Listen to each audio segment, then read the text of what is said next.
RDS computer institute की online classes में आपका स्वागत है। आज हम पढ़ेंगे HTML के बारे में।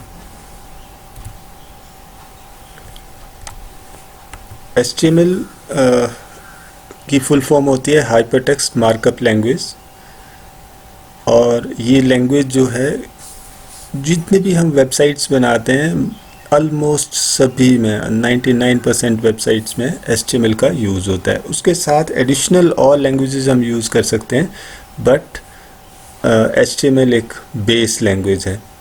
तो इससे हम वेब पेजेस बना सकते हैं और उसको हम वेबसाइट या पोर्टल का नाम दे सकते हैं। इसकी हिस्ट्री HTML जो था वो टिम बर्नर-ली एंड रॉबर्ट कैलियो ने 1989 में इसको क्रिएट किया था। इसमें क्या यूज़ होता है? इसमें सबसे बड़ी जो चीज़ होती है वो होती है हाइपरटेक्स्ट। हाइपरटेक्स्ट का मतलब होता है the document contains links that allow the readers to jump to other places. मतलब इसमें एक लिंक्स होते हैं, इसके अंदर लिंक्स होते हैं जिनको हम हाइपर लिंक्स बोलते हैं। जैसे उस लिंक पे हम क्लिक करते हैं तो ये अदर पेजेस पे जाता है, अदर पेजेस पे जंप कर जाता है बेसिकली। और हम डॉक्यूमेंट्स को जो दूसरी जगह हमने सेव किया है उसका बेसिकली लिंकेज बनाने के लिए हम हाइपरटेक्स्ट को यूज़ करते हैं। और इसका जो आजकल लेटेस्ट वर्जन चल रहा है वो HTML5 है। अब नेक्स्ट हाइपरटेक्स्ट आप समझ गए कि ये एक लिंक होता है जिस पे हम क्लिक करते हैं तो वो अनदर पेज पे, अनदर वेबसाइट पे, अनदर फाइल पे ये जंप कर जाता है। नेक्स्ट आता है markup language. Markup language basically ये वो लैंग्वेज होती है जिसके थ्रू दो कंप्यूटर्स आपस में कम्युनिकेट करते हैं, ये डिसाइड करने के लिए कि हम डाटा को कैसे कंट्रोल करेंगे, कैसे प्रोसेस करेंगे, डाटा को कैसे प्रेजेंट करेंगे। तो बेसिकली HTML जो होता है ये हमारे जब वेब पेजेस बनाता है तो उसमें जो हमारे डॉक्यूमेंट्स हैं उनको कैसे प्रोसेस करके प्रेजेंट करना है ये डिसाइड करता है। और इसमें ये काम हमारा दो तरीक़ों से होता है। एक होता है हमारा टैग्स के थ्रू और दूसरा एट्रीब्यूट्स के थ्रू। तो टैग जो है ये HTML का सबसे बेसिक एलिमेंट होता है, और कोई भी टैग हमारा एंगल ब्रैकेट के बीच में बंद होता है। कोई भी टैग हमारा एंगल ब्रैकेट के बीच में बंद होता है, और नॉर्मली ये पेयर्स में होता है। पेयर मतलब दो होते हैं, एक स्टार्टिंग एंड एक एंडिंग। दोनों सेम होते हैं। जो एंडिंग वाला होता है उसमें फॉरवर्ड स्लैश साथ में लगता है। तो जैसे सबसे कॉमन जो हमारा एक टैग होता है, जैसे H1 टैग होता है। H1 मतलब हेडिंग टैग होता है ये हमारा। तो बेसिकली इससे क्या होता है कि अक्षर बड़े बड़े लिखे आते हैं। तो ऐसे ही हमारा नेक्स्ट चीज़ आती है हमारी attributes. Attribute contains additional piece of information. मतलब जो टैग होता है, अगर टैग को आप ब्यूटीफाई करना चाहते हैं, उसमें कोई एडिशनल फीचर आप लगाना चाहते हैं, एडिशनल कोई प्रॉपर्टी उसमें सेट करना चाहते हैं, तो उसके लिए हम एट्रीब्यूट्स का यूज़ करते हैं। ये हमेशा टैग के ओपनिंग जो हमारी ओपनिंग टैग होता है उसी के अंदर हम इसको एडजस्ट करते हैं, उसी के अंदर हम इसको प्लेस करते हैं।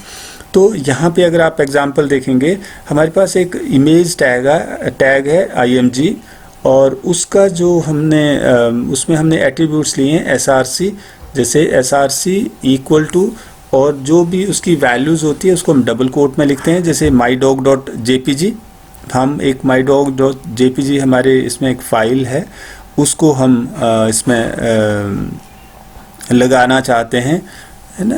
और उसका जो फ़ोटो है उसका कुछ नाम हम देना चाहते हैं साथ में, तो वो अल्ट से आता है कि जब तक हमारी इमेज लोड नहीं होगी तब तक वो चीज़ लिख के आएगी। तो ये इसमें आता है। तो ये हमारा एट्रीब्यूट्स, इसको हम एट्रीब्यूट्स बोलते हैं। गोल्डन रूल क्या है? ये जो मैक्सिमम जो टैग्स हैं हमारे वो पेयर्स में आते हैं, और उनको हम कंटेनर टैग्स बोलते हैं। जो ओपनिंग होता है वो सिंपल टैग होता है, जो क्लोज्ड होता है उसके साथ पहले स्लैश लगता है।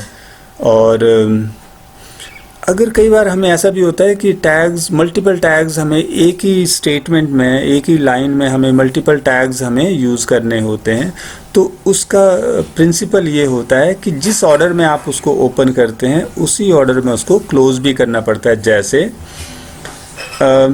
हमने यहाँ पे स्ट्रॉन्ग, दो यहाँ पे टैग लगाए हैं, एक स्ट्रॉन्ग और एक एम, और ये किस पे लगाए हैं, दिस इज़ रियली इम्पॉर्टेंट, इस पे लगाए हैं। तो अभी हमने जो बाद में तो जो ओपन किया है उसको हमें पहले बंद करना पड़ेगा, तो हमने एम को पहले बंद किया, फिर जो सबसे पहले हमने ओपन किया था उसको सबसे बाद बंद करना पड़ेगा। ये इसका बोलने का मतलब है ना, स्ट्रॉन्ग सबसे बाद में ओपन किया, सबसे पहले ओपन किया था तो इसको सबसे बाद में, ठीक है, बंद करना पड़ेगा। तो ये HTML की जो प्रोग्रामिंग है, HTML की जो कोडिंग है, हम ये कैसे कर सकते हैं, इसको बहुत ही सिंपल इसकी कोडिंग हो सकती है। आप माइक्रोसॉफ्ट विंडोज़ के अंदर नोटपैड एक सॉफ्टवेयर होता है, उसके माध्यम से आप इसकी कोडिंग कर सकते हैं। अदरवाइज़ इसके जो एडवांस वर्जन्स है, एडवांस एडिटर्स हैं, उनको भी आप यूज़ कर सकते हैं, जैसे notepad plus plus, Sublime text 3 और कोमोडो एडिट वगैरह वगैरह। तो मैं यहाँ पे नोटपैड प्लस प्लस यूज़ करूँगा। और अब उसके बाद नेक्स्ट आता है आपका, ये मैं उसकी आपको थोड़ी सी वो बता देता हूँ कि नोटपैड प्लस प्लस, ये देखिए, ये इसका सॉफ्टवेयर है नोटपैड की तरह ही है, बस इसमें थोड़ा सा उसका एडवांस वर्जन है बेसिकली। अब नेक्स्ट आता है इसका प्रोग्राम की स्ट्रक्चर के बारे में। तो बेसिक HTML प्रोग्राम स्ट्रक्चर जो है वो सबसे पहले हमारा डॉक टाइप टैग से स्टार्ट होती है। Sign of exclamation doc type HTML। अगर आप HTML5 यूज़ करते हैं तो आपको ये मैंडेटरली ये टैग यूज़ करना पड़ेगा top of the HTML file. तो this tag specifies the language you will write on the page. किस लैंग्वेज में आप इसको यूज़ करते हैं। इससे पहले 4.1 था, ऐसे अलग, इससे मतलब पहले बहुत सारे वर्जन हो चुके हैं। आजकल करंटली जो वर्जन चल रहा है इसका 5 चल रहा है। नेक्स्ट आता है आपका, नेक्स्ट टैग आता है आपका HTML टैग जो है ये हमें ये बताता है कि अब हमारे यहाँ से HTML कोड स्टार्ट हो रहे हैं। उसके बाद नेक्स्ट आता है हमारा हेड टैग जो है ये, इसके अंदर क्या होता है, इसके अंदर मेटा डाटा होता है, Meta data for the pages. तो ये मेटा डाटा फॉर पेजेस का मतलब क्या होता है, मेटा डाटा होता है इससे डाटा अबाउट डाटा, किस चीज़ के बारे में आपका डाटा है वो आपका मेटा डाटा कहलाता है। तो ये इसका एक्चुअली आपको पता है कि HTML के थ्रू आप क्या बना रहे हैं, वेबसाइट्स बना रहे हैं। जैसे आप सर्च इंजन को यूज़ करते हैं, आपको कोई भी चीज़ पता नहीं चलते हैं, आप सीधा गूगल पे जाते हैं। जब आप गूगल पे जाते हैं तो गूगल आपको सर्च करके इन्फॉर्मेशन देता है। तो वो सर्च कैसे करता है, कैसे कर सकता है, मतलब इसका मतलब ये हुआ कि वो आपके पूरी की जितनी भी वेबसाइट्स हैं उनको सबको वो स्कैन करे, उसको क्रॉल करे, है ना, ऊपर से नीचे तक उसके पूरे डॉक्यूमेंट, उसके अंदर जो मैटर है उसको सर्च करे, फिर उसके बाद वो आपको बताए। तो वो एक बहुत ही टीडियस प्रोसेस होता है। उसको थोड़ा सा शॉर्ट करने के लिए, उसको थोड़ा सा ईजी करने के लिए बेसिकली एक मेटा डाटा यूज़ किए जाते हैं। तो मेटा डाटा में क्या होता है कि एक तो उसमें हम लैंग्वेज की सेटिंग करते हैं, और दूसरा ये सर्च इंजन्स, मतलब सर्च इंजन जो है ना बेसिकली हमारे मेटा डाटा से ही इंफॉर्मेशन लेके जल्दी आपका इंफॉर्मेशन गूगल के सर्च इंजन में आपको वो रिज़ल्ट आपको दे पाते हैं। नेक्स्ट, तो बेसिकली जो ये जो मेटा टैग्स होते हैं ये आपका सर्च इंजन्स के लिए बहुत हेल्पफुल होते हैं। अगर आप अपने पेज को पेज में सर्चिंग की फैसिलिटीज़ को बेटर करना चाहते हैं तो आपको मेटा टैग को यूज़ करना चाहिए। अगर आप नहीं करते हैं तो वो बेसिकली आपका गूगल आपकी इन्फॉर्मेशन को या कोई भी सर्च इंजन आपकी इन्फॉर्मेशन को उतनी बेहतर तरीके से, उतनी जल्दी डिस्प्ले नहीं कर पाएगा। देन उसके बाद बॉडी आता है। तो बॉडी में एक्चुअली आपका HTML का कंटेंट आता है। ये इसका ब्लॉक डायग्राम है। जैसे HTML से स्टार्ट हो रहा है, यहाँ पे वो डॉक टाइप यहाँ पे दिखाया नहीं गया है, डॉक टाइप इससे भी पहले आएगा। HTML, उसके बाद हेड में हम एक तो टाइटल देते हैं और दूसरा मेटा टैग। तो ये बिल्कुल बेसिक है, तो इसमें हमने टाइटल दिया है, देन उसको हेड को हम क्लोज कर देंगे। आप देख रहे हैं कि जितने भी टैग्स हम ओपन कर रहे हैं उनको क्लोज कर रहे हैं। ये देखिए हमने HTML को सबसे पहले ओपन किया है तो सबसे बाद में इसको क्लोज किया है ना। बाकी सारे जैसे अगर सपोज हेड टैग है तो हेड को यहाँ पे हमने ओपन किया है, इसके अंदर हमने टाइटल लिया है, तो फिर अब हमने पहले टाइटल को क्लोज किया है फिर हेड को क्लोज किया है। फिर ये बॉडी है, बॉडी के अंदर हमने H1 टैग लिया, इसको ओपन किया क्लोज किया, P ओपन किया क्लोज किया, फिर हमने बॉडी को भी क्लोज कर दिया। जब सारे टैग क्लोज हो गए तो इन सब को हम HTML टैग के बीच में बंद करते हैं। इसके अलावा हमारे कुछ ये मैंने आपको बताया टाइटल है। टाइटल आपको पता ही है कि जो आपके पेज के टाइटल बार में जो आपका हेडिंग आता है किसी भी पेज के बारे में, वो टाइटल से आता है, ये हम देखेंगे थोड़ी देर में। एंड इसके अलावा हमारे मेटा टैग में आपको बता चुका, इसमें एक तो हमें ये कैर सेट देना होता है। कैर सेट मतलब करेक्टर सेट, जैसे ये UTF-8 हम इसको, ये डिफ़ॉल्ट होता है, इसको हम यूज़ करते हैं, ये लेटिन फॉर्मेट होता है। और इससे क्या होता है कि हमारा जो कंटेंट है वो बेहतर तरीके से डिस्प्ले होता है। मेटा टैग में हम देखिए एक तो या तो हम डिस्क्रिप्शन दे सकते हैं, जैसे हमने बोला नेम इक्वल टू डिस्क्रिप्शन, जो भी इसका देना चाहते हैं, और कंटेंट में इसमें हम 2 सेंटेंसेस के बराबर जो मेन कीवर्ड्स, जो सर्च इंजन होते हैं ये कीवर्ड्स पे काम करते हैं, तो मेन कीवर्ड्स इसमें हम लिख सकते हैं कि what our website is all about.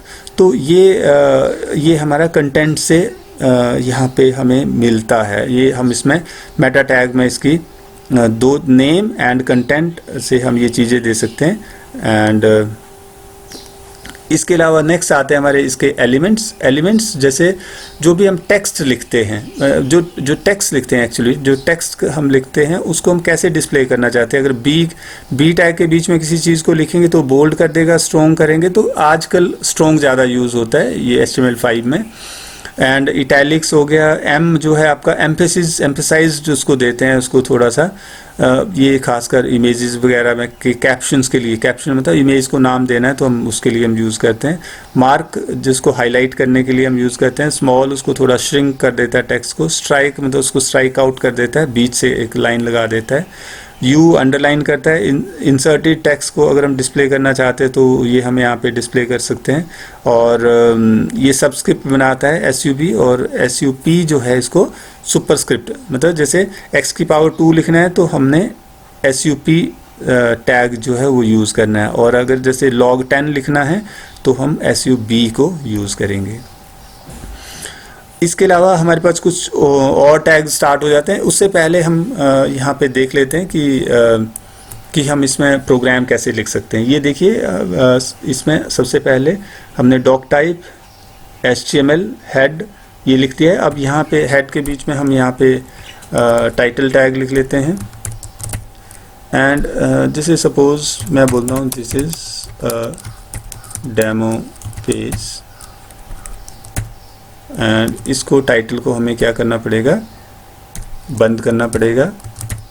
ये हमने बंद कर दिया है। हेड आ गया, देन बॉडी आ गया। सपोज बॉडी के अंदर मैं H1 टैग इसमें लगाता हूँ पहले H1, और इसको कोई भी टैग आपको लगाना है तो उसको आपने पहले कोशिश करके उसको क्या कर लेना है, बंद भी कर लेना है, ताकि आपको उसमें गलती ना हो। तो यहाँ पे मैं लिख देता हूँ दिस इज हेडिंग नंबर 1। ठीक है, ये स्पेसेस वगैरह का कोई इशू नहीं है। और ऐसे अगर सपोज मैं इसको यहाँ पे एक H2 टैग लगाता हूँ तो मैंने लिख दिया दिस इज हेडिंग नंबर 2। तो सपोज मैंने ये H2 टैग को यहाँ पे बंद कर दिया है। सपोज ये 2 लाइनें मैंने लिखी है, इसको मैं सेव कर देता हूँ, ऑलरेडी सेव्ड है। ये देखिए इसको .html के नाम से सेव करना पड़ता है, तो demo.html। जैसे मैं इसको फाइल इसको मैं फाइल में गया और इसको मैं सेव एज करता हूँ, तो मुझे यहाँ पे जैसे ऑल टाइप है तो मुझे .html लिखना है। अगर HTML है तो .html, ऑल टाइप्स है तो .html लिख सकते हैं। अदरवाइज यहाँ पे कोई भी फाइल हो सिलेक्टेड हो तो आपको इसको कहाँ लिखना है, कैसे लिखना है, डबल कोट में लिखना है, ताकि ये इसकी एक्सटेंशन जो है .html ही रहे। तो ये पहले से ही है तो इसको रिप्लेस हमने कर दिया, ऑलरेडी ओपन भी है इसलिए ओके, कोई प्रॉब्लम नहीं। तो अब इसको मुझे रन करना है, तो या तो आपके पास एक ऑप्शन होता है कि जैसे आप कोई भी ब्राउज़र ओपन कर लें। अगर आप नोटपैड में यूज़ कर रहे हैं तो आपको ये इस तरह से करना पड़ेगा, फाइल में जाके एंड ओपन फाइल, और उसके बाद ये आपने कहाँ पे सेव किया है, जैसे सपोज मैंने डी में ट्यूटोरियल्स में इसको, ये डेमो में इसको मैंने सेव किया है, ओपन। तो ये देखिए ये आपका जो टाइटल है दिस इज डेमो पेज, और हेडिंग के लिए this is heading 1 and this is heading 2।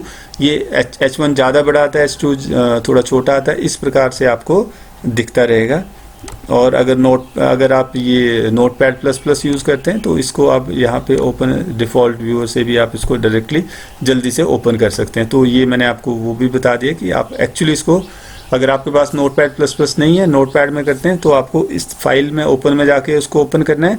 Otherwise notepad में आप, हमारे पास ये ऑप्शन होता है डायरेक्टली यहाँ से हम ओपन कर सकते हैं। तो ये आपका हेडिंग टैग हो गया। जैसे इस प्रकार हम एक पी टैग पैराग्राफ के लिए यूज़ करते हैं, तो ये पी टैग हमने ले लिया।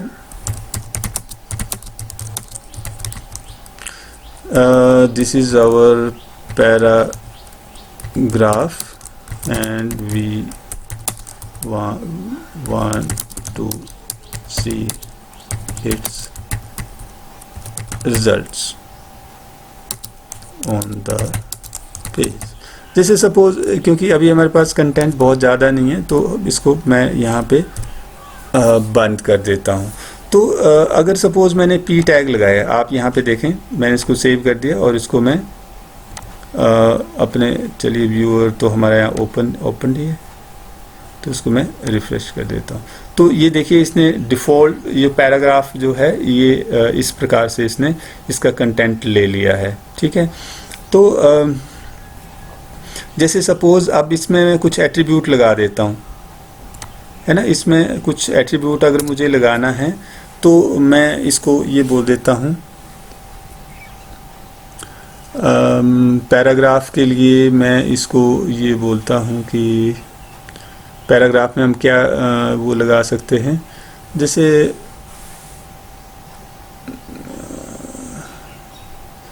मैं इसका ना वो कलर फ़ॉन्ट का कलर चेंज कर देता हूँ, है ना। तो मैं बोल देता हूँ कलर और इक्वल टू इसकी इन चीज़ों को रेड, सपोज़ ये मैंने बोल दिया, ये एट्रीब्यूट हो गया। इसके अंदर मैंने इस चीज़ को ले लिया और ये यहाँ पे ओपनड है, इसको मैं रिफ्रेश कर लिया। अच्छा, ये ज़्यादातर चीज़ें आजकल जो है किस पे आ गई है, ज़्यादातर चीज़ें स्टाइल्स में आ गई है। तो चलो मैं यहाँ पे ऐसा करता हूँ,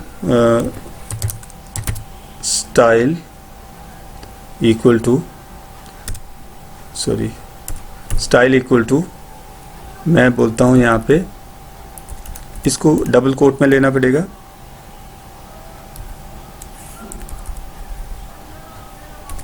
और यहाँ पे कॉलन,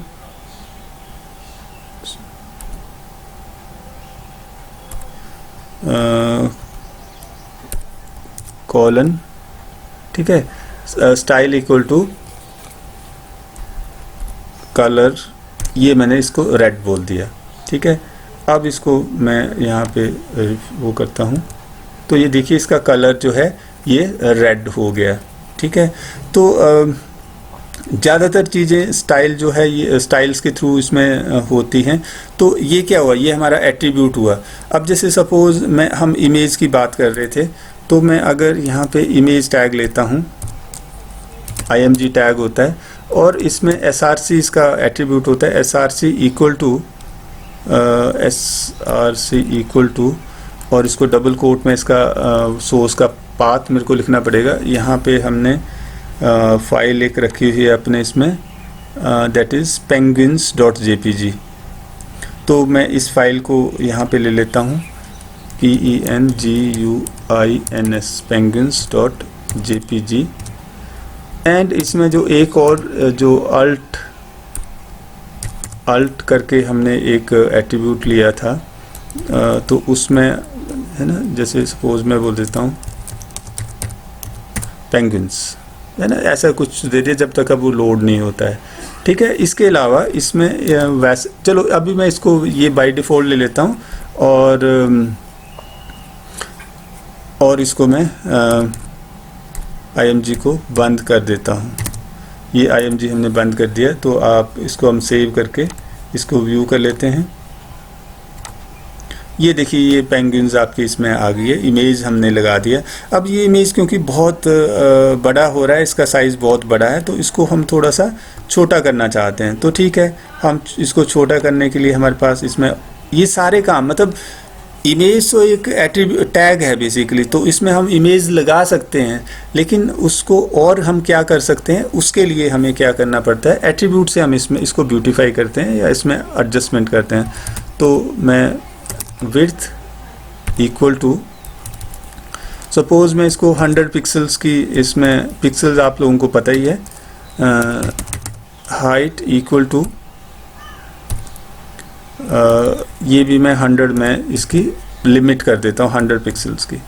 ठीक है, ये हमने इसका लगा दिया। तो अब हम इसको देखना चाहते हैं कि ये इसमें क्या फ़र्क पड़ा। तो ये 100 पिक्सल्स का है। आपको लग रहा है कि ये बहुत छोटा है, तो आप इसको क्या करें, इसको 200 कर दें। ठीक है, तो 200 कर दिया एंड 200। ठीक है, इसको हमने सेव कर दिया और फिर से इसको व्यू करते हैं, F5 करके हमने रिफ़्रेश किया, तो 200 के साइज़ का आपको इसका बेसिकली ये इमेज दिख गया है। ठीक है, आज के लिए इतना ही, इसको हम कंटिन्यू करेंगे। Thank you.